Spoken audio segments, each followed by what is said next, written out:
Hey, you! Stop right there! I said stop! Where are you going with that bag? I'm going to the library. Don't you move! Hands where I can see them! Julian Sterling is 21 years old, a senior honors student majoring in constitutional law with a 3.9 GPA. He is the recipient of a full academic scholarship and, at the time of this encounter, was on his way to finish a thesis paper. His family's background is rooted in high-level civil service. His father, Arthur Sterling, currently serves as the director of the Federal Bureau of Investigation, earning a Tier 1 federal salary and overseeing a multi-billion-dollar budget.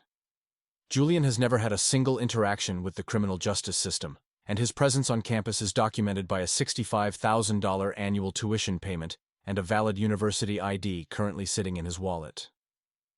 Officer Derek Miller is a 14-year veteran of the force with a documented history of use-of-force complaints, 3 of which were specifically related to bias-based policing in the last 5 years. He earns a base salary of $82,000, supplemented by overtime, and has spent his entire career in precincts that utilize broken windows policing strategies. Internal records indicate that Miller has been counseled twice regarding his aggressive tone during routine stops, yet he remains on active patrol duties at the university's perimeter. Before we proceed with the forensic breakdown of the physical escalation, we must address the initial approach. Was Officer Miller's demand for a stop based on quote 3 as defined by Terry v. Ohio? Or was the mention of quote 4 a pretextual justification for a biased encounter? Let me know in the comments if you believe the officer had a legal basis to stop Julian Sterling at this moment. The environment of Crestwood University is one of stark contrasts, a colonial-style campus built in the late 19th century that has recently undergone a $200 million renovation. The quadrangle is characterized by manicured lawns, high-definition security cameras, and expensive LED lighting that casts a clinical, white glow over the red brick architecture. It is an area that has seen rapid gentrification in the surrounding blocks, leading to increased tension between the university's private security forces and the local population. On this specific night, the temperature is 42 degrees Fahrenheit, the air is damp from a recent rain, and the faint smell of ozone and wet pavement lingers, creating a cold, isolating atmosphere for the interaction. The psychological motives at play here are divergent. Julian Sterling feels safe because he is in a space where he belongs, a space his family pays for, and where his academic achievements are recognized. To him, the campus is a sanctuary of logic and law. Conversely, Officer Miller interprets Julian's presence through a lens of territorial breach. In Miller's psychological framework, an unidentified black male in an elite, high-value environment after dark is an anomaly that must be neutralized or interrogated. Miller's internal bias perceives Julian's calm demeanor not as innocence, but as a common psychological projection in officers with a history of disciplinary issues. This is reminiscent of a 2018 incident involving Miller, where he detained a black delivery driver for 12 minutes because the driver quote 6/19/1540. The escalation begins in earnest. "Let me see some ID. Now." Miller's hand moves from his taser to his baton, a shift in posture that indicates a transition from quote 7 to quote 8. "It's in my back pocket. I'm going to reach for it now, okay?" Julian narrates his movements, a safety tactic often taught to the children of high-ranking law enforcement officers to prevent misunderstandings. "Don't you move. I didn't tell you to reach for anything." Miller lunges forward, his chest making contact with Julian's shoulder, a physical provocation intended to elicit a defensive reaction. "Officer, I am trying to comply.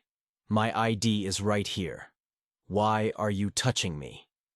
Julian's voice raises exactly 1 octave, reflecting the onset of the sympathetic nervous system's fight-or-flight response, yet he keeps his hands raised and open.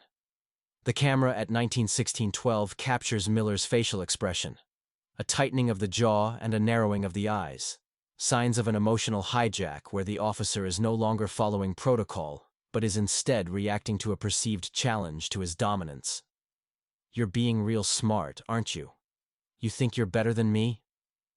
Miller's question is a psychological reveal, exposing a deep-seated resentment regarding the socio-economic status of the students he is paid to protect. "I don't think anything of the sort. I just want to go to the library. Can you please step back?" Julian maintains eye contact, which Miller interprets as a threat display rather than a sign of transparency. Turn around. Put your hands behind your back. You're being detained for suspicion of burglary and resisting an officer. Miller grabs Julian's wrist with a pain-compliance grip, twisting the arm upward toward the shoulder blade. The audio reveals Julian's breathing becoming labored, not from panic, but from the physical strain of the joint lock. He does not pull away, but he does not collapse either. I am not resisting. You are hurting my arm. I have a right to know why I am being arrested. Julian's legal training manifests even under physical duress, as he attempts to establish a verbal record for the Bodycam. Shut up! You have the right to stay quiet! Miller suddenly swings his free hand in a closed fist strike, hitting Julian in the side of the face. The impact is audible on the footage. A dull, wet thud, followed by the sound of Julian's glasses hitting the pavement. 1917-05. Julian is on the ground. Miller has a knee in the center of Julian's back, a position that restricts diaphragmatic breathing. The camera shows Julian's face pressed into the cold brick, a small trail of blood beginning to form near his eyebrow. Get your hands back! Stop resisting! Miller screams the commands despite the fact that Julian's hands are already being held by the officer. This is a common tactic, known as command signaling, used to create a false narrative for the audio record that the subject is fighting back. I am not resisting. Please. My pocket. My ID. Julian's voice is muffled, the cadence broken by the weight on his lungs. Yet he remains focused on the evidence that will exonerate him. At this peak of escalation, we see a clear violation of the university's use of force policy, which prohibits strikes to the head unless deadly force is authorized. Was the closed fist strike a quote 12 due to Miller's perceived threat, or was it an intentional act of violence against a subject who was verbally asserting his rights? Share your analysis of this use of force in the comments.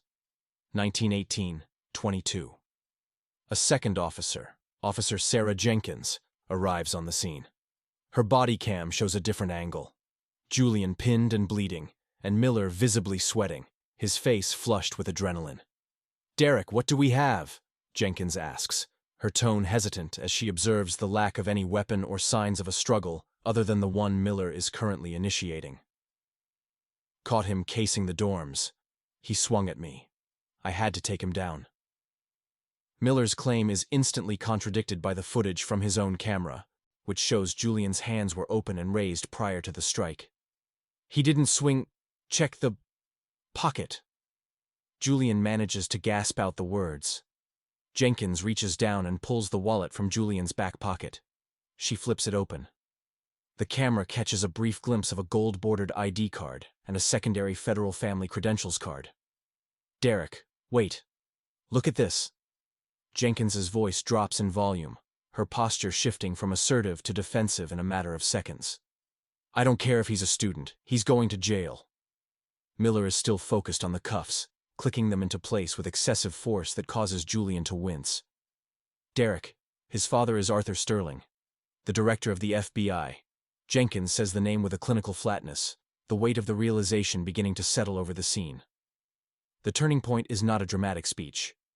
It is the silence that follows. The camera, at 19:19:45, captures a shift in Miller's micro-expressions. The aggressive flare of his nostrils subsides. His grip on Julian's arm loosens by approximately 20%. He doesn't apologize, but he stops shouting. The realization of the consequences begins to manifest as a slight tremor in his right hand.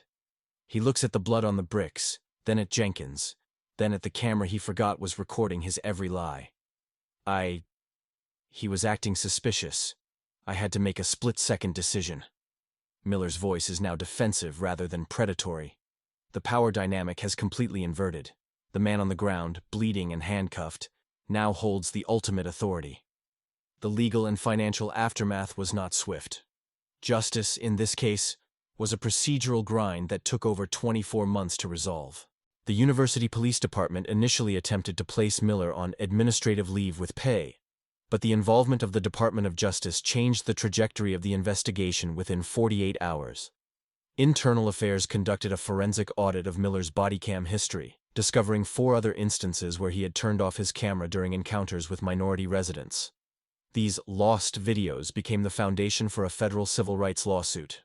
The court timeline was grueling. Julian Sterling had to undergo 3 separate surgeries to repair a fractured orbital bone and a deviated septum caused by Miller's fist. In the civil settlement, Crestwood University and the local municipality were forced to pay a combined total of $4 million to Julian Sterling. Attorney fees accounted for $1.2 million of that sum, with the remainder placed in a trust. However, the financial payout was secondary to the criminal proceedings. Officer Derek Miller was charged with aggravated assault, official misconduct, and deprivation of rights under color of law. During the trial, his defense argued that he suffered from high-stress tunnel vision, but the prosecution's use of his own body cam footage, showing his calm, calculated lies to Officer Jenkins, destroyed his credibility. Miller was sentenced to 5 years in a federal penitentiary, a rarity for an on-duty use-of-force case. He also lost his POST certification, ensuring he could never work in law enforcement again. The question of accountability remains a point of contention. Is a 5-year prison sentence and a $4 million payout a win for justice? Or does the fact that it required the victim to be the son of the FBI director suggest that the system is fundamentally broken for everyone else? Does this outcome provide a deterrent, or is it merely an outlier? Tell us your thoughts in the comments below. Where are they now? Julian Sterling graduated at the top of his class, despite the trauma of the event. He is currently attending Yale Law School, focusing on civil rights litigation. He used a portion of his settlement to fund a nonprofit that provides legal representation for students who have been victims of campus police misconduct. His physical scars have faded, but he reportedly still experiences hypervigilance when seeing a police cruiser. Derek Miller is currently serving his 3rd year at a medium-security federal facility. His wife filed for divorce 6 months into his sentence, and his pension was significantly reduced due to the nature of his felony conviction. He has reportedly faced multiple disciplinary actions within the prison system for difficulty with authority, a bitter irony for a man who once demanded absolute submission from others. This case serves as a cold, analytical reminder of the disparity between authority and truth. Officer Miller believed his badge gave him the power to rewrite reality, to turn a student into a suspect and a punch into a necessary control tactic. He failed to account for the objective lens of the camera and the undeniable weight of the victim's identity. The video evidence did not just capture a crime, it captured the collapse of a biased psychological framework under the pressure of forensic fact. In the end, the camera did not see a suspicious male. It saw a man being violated by a system that was supposed to protect him.